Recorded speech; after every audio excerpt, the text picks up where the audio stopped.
오늘부터 빌립보서를 통해서 하나님이 우리에게 주신 은혜를 더 살펴보고자 합니다. 여러분, 빌립보 성도들에게 바울이 편지를 썼는데 여러분 이미 빌립보 성도 중에 여러분이 아는 사람도 있어요. 성경을 좀 오래 보신 분들은 알겠지만 혹시 루디아라는 이름 아세요? 예, 자주장수 루디아, 빌립보 교회 성도입니다. 또 바울이 복음을 전하면서 주 예수를 믿으라. 그리하면 너와 내 집이 구원을 얻으리라. 감옥에서 복음을 전해서 예수 믿게 된 그 간수가 바로 이 빌립보 사람입니다.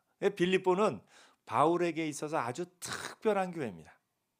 왜냐하면 바울이 이방인의 사도라 본인이 스스로도 그렇게 얘기를 합니다.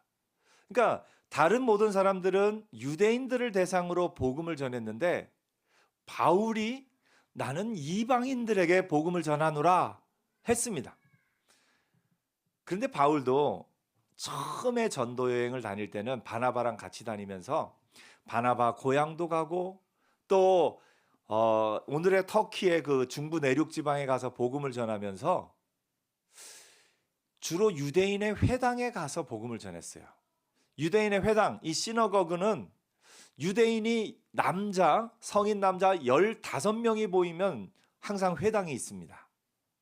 그래서 유대인의 회당이 있는 곳에 가서 성경을 읽으면서 안식일마다 성경을 읽을 때 제가 한번 읽겠습니다 하고 나가서 이사야 말씀을 읽고 또 이런저런 성경의 말씀을 읽고 그것에 대해서 얘기하면서 우리가 기다리던 그 메시아가 지금 오셨습니다. 그분이 예수님입니다. 이렇게 복음을 전했어요. 근데 그 바울이 두 번째 전도 여행 때는 이 첫 번째 전도 여행 갔던 그쪽을 가려고 하다가 이런저런 일로 말미암아서 자기 혼자 신라라는 사람과 함께 가게 됩니다. 원래는 아시아 지방으로 또 비두니아 본도 이런 곳으로 가려고 했는데 성령이 탁 막으시더니 밤에 꿈에 마케도니아 사람이 나타나서 이야기합니다. 와서 우리를 도우라. 그래서 바울이 마케도니아 지방으로 가서 처음 복음을 전한 곳이 바로 이 빌립보입니다. 근데 여러분, 꿈에 나타났는데 마케도니아 사람인 걸 어떻게 알았을까요? 오늘 우리는 압니다. 세계적으로 다른 나라 사람하고도 이렇게 교류도 많고 여행도 많이 다녀서 딱 보면 어디 분이다. 우리 딱 보면 우리 킴벌리 보면 미국 분인 게 눈에 딱 들어오죠. 예, 우리가 압니다. 근데 바울은 그때 당시에 세계 여행을 많이 안 다니던 때인데 어떻게 마케도니아 사람을 알았을까요? 어떻게 이 사람이 마케도니아 사람인 줄 알았을까요? 예, 여러 이야기들이 있지만 이제 마케도니아 사람 중에 대표적인 사람이 있어요. 한 명. 누구냐면 알렉산더 대왕입니다. 마케도니아 사람으로서 그리스를 평정하고 그 당시에 그리스의 거대한 제국을 세운 사람이 알렉산더 대왕이고 사실 이 빌립보라는 도시도 알렉산더 대왕의 아버지의 이름을 따서 이 빌립보라는 이름이 세워진 겁니다. 그래서 바울이 꿈에 와서 우리를 도우라. 그 사람이 누구였냐면 알렉산더 대왕의 얼굴이었을 것이다 라고 이야기를 합니다. 왜냐하면 당시의 동전에는 은화에는 그 황제의 얼굴들이 다 그려져 있거든요. 근데 그 가운데 그리스 시대부터 통용되던 알렉산더 대왕의 그 얼굴이 거기에 그려져 있어요. 이 알렉산더 대왕의 얼굴은 조금 다른 게 다른 황제들은 다 이제 수염을 기르고 이렇게 하기도 했는데 군사들은 근데 전쟁에 나갈 때 대부분은 이제 남자다움이 수염을 길렀어요. 근데 알렉산더 대왕부터 알렉산더는 좀 그 아버지 빌립이 좀 무시하던 아들 가운데 한 명이긴 했는데 그래서 넌 남자도 아니야 하고 수염을 밀어버리겠어요. 근데 알렉산더 대왕이 수염을 밀어버리고 나니까 싸울 때 훨씬 좋거든요. 그래서 다른 사람들은 다 수염을 기르는데 이제 권위를 상징하기 위해서 알렉산더는 수염을 다 밀어버리고 전쟁에 나가서 오히려 더 잘 싸우고 이겼다라는 얘기도 있습니다. 아무튼 알렉산더 대왕, 이 빌립보를 제가 성지 순례 가면서 빌립보에 갈 때 거기를 거쳐야 되는 네아폴리라는 항구가 있어요. 네아폴리 항구에 가보면 그 바울 기념교회에 바울이 첫 발을 내디딘 거를 벽에다가 이렇게 모자이크로 해놨어요. 한번 보시겠습니까? 여기 바울이에요. 바울이 꿈에 봐서, 그리고 첫 발을 내딛는데 그 가운데 저 부른 사람이 뭔가 멋있는 옷을 입고 있죠. 저 사람이 알렉산더 대왕의 얼굴입니다. 그러니까 그 지역 사람들은 와서 우리를 도우라. 예, 이제 내려주시고요. 그 지역 사람들은 와서 우리를 도우라 했던 그 마게도니아 사람이 누구냐? 알렉산더 대왕의 얼굴이었을 것이다. 이렇게 생각을 하고 있는 겁니다. 아무튼 바울은 그 말을 듣고 빌립보로 갑니다. 빌립보로 가기 전까지는 대부분 유대인의 회당에서 복음을 전했는데 빌립보에서는 회당이 없었어요. 그러니까 유대인이 15명이 안 되는 거예요. 그래서 안식일 날 회당이 없으니까 기도할 것을 찾으러 강가를 이렇게 거닐다가 누구를 만나냐면 자주장사 루디아를 만납니다. 사실 루디아도 본명은 아니에요. 왜냐하면 우리가 이제 저 시골에 와서 올라와서 서울에 살던 사람을 뭐 전주댁, 부산댁 이렇게 부르잖아요. 루디아 댁 그런 거예요. 루디아 지명은 그때 당시에 이제 터키의 이쪽에 있는 한 지역 이름이 왕국 이름이 루디아였어요. 그러니까 루디아 출신이다라는 이름으로 그냥 루디아 댁 이렇게 부르는데 그냥 우리는 그냥 이름으로 받아들여도 괜찮습니다. 아무튼 거기서 루디아를 만나 복음을 전했고 그 온 가족이 예수를 믿게 된 특별한 도시가 빌립보입니다. 그러니까 바울이 그 전까지는 회당에서 유대인들을 대상으로 계속 복음을 전하다가 처음으로 유대인도 없는 곳에 가서 정말 낯선 곳에 정말 이방인들만 가득한 곳에 처음을 복음을 전한 그곳이 빌립보입니다. 근데 놀랍게도 감옥에 그 루디아가 예수를 믿게 되고 그 온 집안이 예수를 믿게 되고 감옥의 간수가 예수를 믿게 됩니다. 이걸 보면서 하나님이 하시니까 이방인들도 예수를 믿는구나. 구약 성경을 전혀 모르는 이 이방인들에게도 복음이 필요하구나. 바울이 그걸 알게 된 거예요. 이 빌립보는 특별히 이 로마의 퇴역한 장군들이 많이 살던 겁니다. 그때 당시에 왜 로마의 퇴역한 장군들이 많이 살았냐면 여러분 이제 예수님 태어나던 때에 로마 황제가 누군지 아세요? 로마 첫 번째 황제예요. 아우구스투스라고 이름 들어보셨어요? 오늘날 우리가 8월이 어거스트잖아요. 그게 아우구스투스의 이름을 따서 만든 거예요. 8월이. 근데 이 8월 맞죠? 갑자기 이제 정확한 정보가 필요하니까. 근데 이 아우구스투스가 이 빌립보라는 성을 더 크게 만들긴 했어요. 왜냐하면 여러분 브루투스 너마저 이 명대사 알죠? 이 시저가 브루투스에게 배반을 당해서 죽습니다. 죽어서 브루투스가 권력을 잡을 줄 알았는데 이 시저가 유언을 써놓은 거예요. 그 유언을 써놓았을 때 그때 당시 19살밖에 안 됐던 안토니우스, 그러니까 나중에 아우구스투스가 되는 그 사람에게 모든 것을 물려준다는 유언장을 쓴 거예요. 그래서 이 아우구스투스가 이 필리피 전투, 이 빌립보 평야 전투에서 이 브루투스를 무찌르고 브루투스를 죽입니다. 나중에 주전 31년에 악티움 해전이라는 아주 유명한 해전에서 안토니우스와 클레오파트라의 연합군을 또 무찌르고 그리고 주전 27년에 이 아우구스투스 칭호를 얻으며 로마의 제일 첫 번째 황제가 됩니다. 그래서 이 빌립보 전투에서 브루투스를 무찌른 이 옥타비아누스가 그 퇴역한 군인들에게 그 주변 땅을 막 나눠주면서 그 사람들이 빌립보에 살게 됩니다. 그리고 이때 당시에 로마인들의 어떤 로마에 갖는 아주 특별한 지위가 있어요. 로마 시민권자.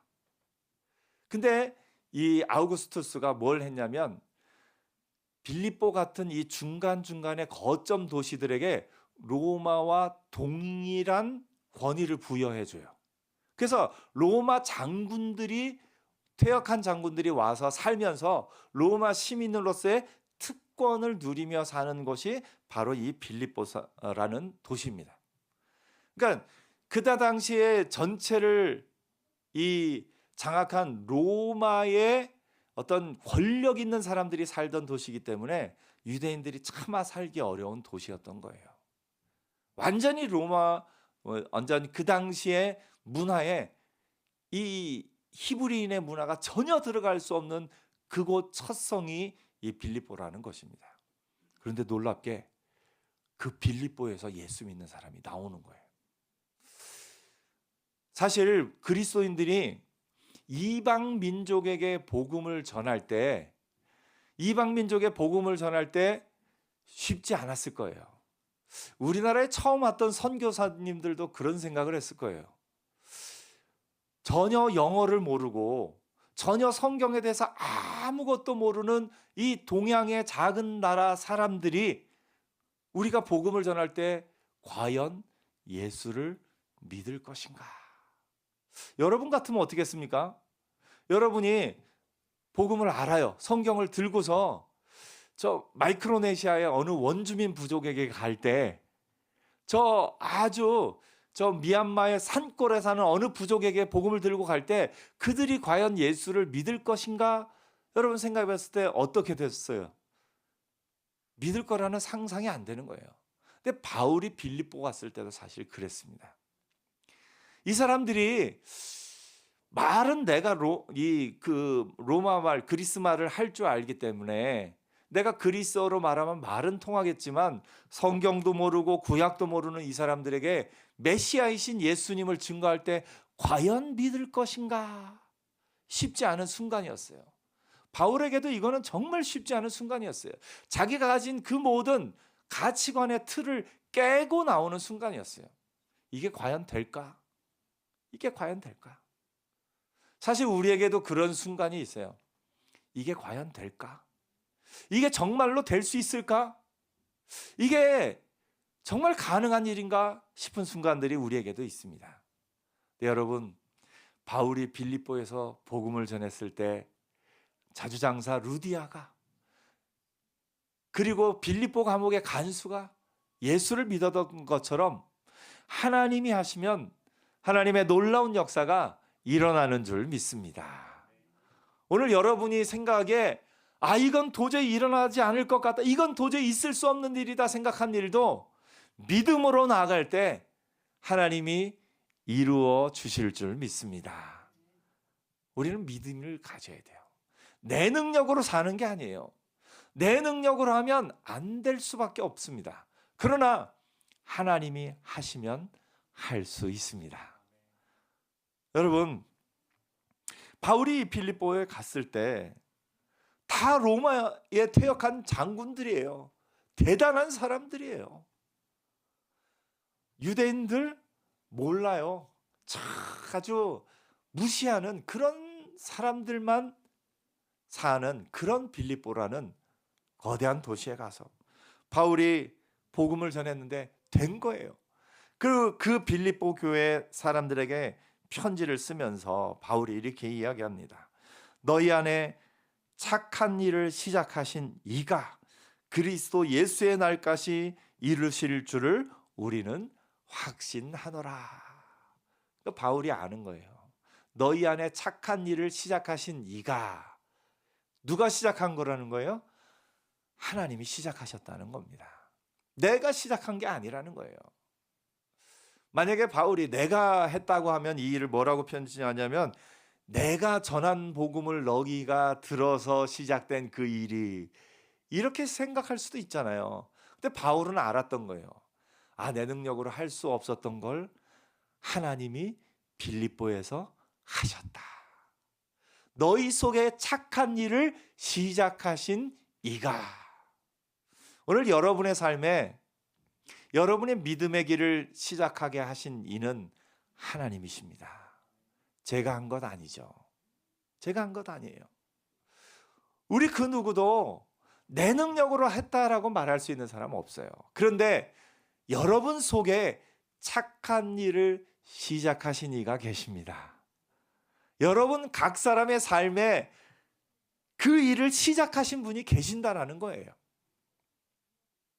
여러분, 우리의 믿음이, 여러분 한 사람 한 사람의 믿음이 내가 똑똑해서, 내가 다른 사람보다 조금 더 성숙해서 그래서 예수 믿게 됐습니까?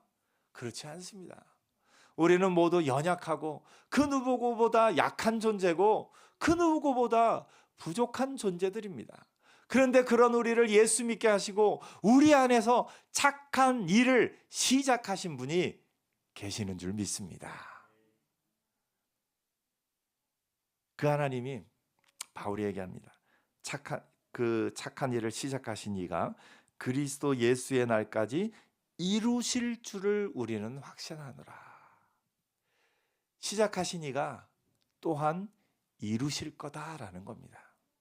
여러분, 착한 일을 시작하셨는데 그 착한 일을 누가 마무리합니까?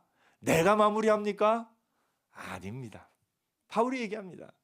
착한 일을 시작하신 이가 착한 일을 또한 이루실 줄을 우리는 확신하노라. 빌립보라는 그 도시에 살아가는 것, 예수 믿는 사람으로 살아가는 것 정말 쉽지 않습니다. 루디아와 간수가 예수를 믿긴 했지만 로마 사람이 아니었어요. 어떻게 보면 로마 시민권 가진 사람들이 많은 그 도시에서 이 루디아와 감옥의 간수는 어떻게 보면 좀 낮은 그런 어떤 층에 속하는 사람들이었습니다.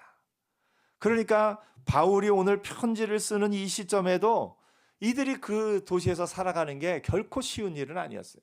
나중에 사실 바울이 감옥에 갇힌 이유도 성경에 보면 뭐라고 말하냐면 로마 사람인 우리에게 어제 안 좋은 이야기를 한다 하는 제목으로 붙잡혀 들어간 거예요.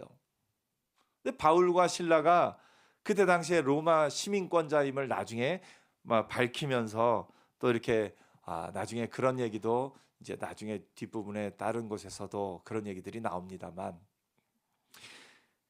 그와 같이 로마 사람들이 주류 사회를 이루고 있었고 아주 소외된 계층들의 하나였던 빌립보 교회 성도들에게 이야기하는 겁니다. 너희 속에 착한 일을 시작하신 이가 계시고 또한 그 일을 그 시작하신 분이 이루실 거다라는 겁니다. 오늘 우리말로 하면은요, 하나님이 하셨다라는 말과 하나님이 하실 것이다.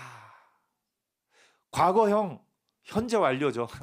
과거부터 지금까지도 하나님이 하셨고 지금부터 앞으로 모든 미래에도 하나님이 하실 거다라는 겁니다. 줄이면 우리말로 뭐죠? 하하. 하나님이 하셨습니다. 다 같이 해볼까요? 하나님이 하셨습니다. 또 한 번요. 하나님이 하실 겁니다. 아멘. 줄이면 하하하하입니다. 예, 그래서 하하 웃으며 사는 사람에게는 믿음이 있는 거예요. 하하 하나님이 하실 겁니다. 여러분, 정말 내가 감당하기 어려운 일을 만날 때 그냥 하하 하십시오. 하나님이 하셨습니다. 그리고 하나님이 하실 겁니다. 오늘 빌립보의 그 어려운 그 척박한 환경에 살아가는 이 사람들에게 바울이 편지를 쓰면서 그 앞에 감사도 합니다. 내가 너희를 생각할 때마다 나의 하나님께 감사하며 간구할 때마다 너희 무리를 위하여 기쁨으로 항상 간구하며. 참 빌립보 교회를 생각할 때마다 바울의 마음에 감사함이 있었던 것 같아요. 저도 우리 교회 성도님들 한 분 한 분을 볼 때마다 제 마음에 늘 감사함이 있어요. 하나님이 한 분 한 분을 부르셔서 하나님이 여러분 한 분 한 분을 이곳으로 보내주셨고 하나님이 여러분 한 분 한 분 속에 착한 일을 시작하신 것을 제가 볼 때 너무너무 감사와 감격이 있습니다. 또한 하나님이 결국은 여러분의 삶을 통해서 하나님의 역사들을 이루어 가실 것을 알기에 그것이 너무나 제게 큰 감사와 감격이 있습니다. 우리 서로 옆에 보면서 한번 축복의 말을 해주세요. 하나님이 당신을 통해 하나님의 역사를 이루실 겁니다. 하나님이 당신을 통해 하나님의 역사를 이루실 겁니다. 아멘. 아멘. 오늘 여러분, 지금 우리의 상황은 빌립보보다 쉬운 상황은 아닙니다. 빌립보라는 그 큰 도시에서 루디아와 이 감옥의 간수였던 사람은 어떻게 보면 무시당하기도 하고, 이제 루디아는 자주 옷 장사를 하다가 이 로마 사람들의 시민권자들의 갑질 때문에 힘들어하기도 하고, 이런저런 역사들이 아마 많이 있었을 거예요. 근데 그 모든 상황 가운데 여전히 살아갈 수 있는 힘은 하나님이 이미 하셨고, 하나님이 이미 하셨던 그 일들을 기억하고, 또 하나님이 앞으로 이루실 일들을 기대하며 사는 그 마음이 있었기 때문에 살아갈 수 있는 것을 봅니다. 우리는 기억해야 돼요. 하나님이 내 속에 어떤 착한 일을 이루셨는가, 그거를 기억해야 돼요. 그리고 우리는 기대해야 돼요. 하나님이 앞으로 내 삶에 어떤 일을 이루실 것인가를 기대하며 살아가야 합니다. 그래서 기억 잘하는 사람, 기대하며 사는 사람, 그 사람이 우리 광염의 하나님의 사람들인 줄 믿습니다. 그래서 이 말씀을 여러분이 암송하면서 너희 속에서, 너희 안에서 착한 일을 시작하시니까 그리스도 예수의 날까지 이루실 줄을 우리는 확신하노라. 우리 교회를 통해서 하나님이 착한 일을 시작하셨고, 우리 교회를 통해서 하나님이 그리스도 예수의 날까지 그 일을 이루실 줄 믿습니다. 그 믿음 안에 사는 저와 여러분 되기를 축복합니다. 이번 한 주간 살면서도 하나님이 여러분 안에 이미 이루신 그 착한 일들이 계속되어서 사랑하며 기뻐하며 감사하며 찬양하며 사는 복된 한 주간 되기를 축복합니다. 기도하겠습니다.